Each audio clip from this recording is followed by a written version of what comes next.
Biz buyursa o şerde hareket şesarlık dolboru menen baktарды тиге атабыз. Biz J2 kvartalın kvartal başçısı Akılbek Kaçkınbayız. Бұл жерде buyursam çakan baldardын аянчасын kurup atkanбыз.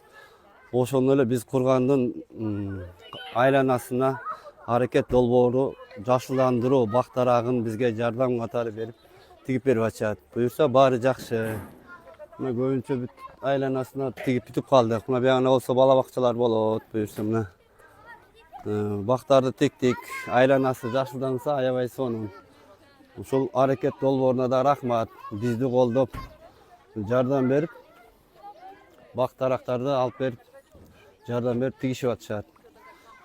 Мына биздин ушул балдар ойночу жайларыбыз жашылдандырып, ар дайым ушу жашыл болуп, чаң болбой, балдардын ден соолугуна жакшы болуп турсун.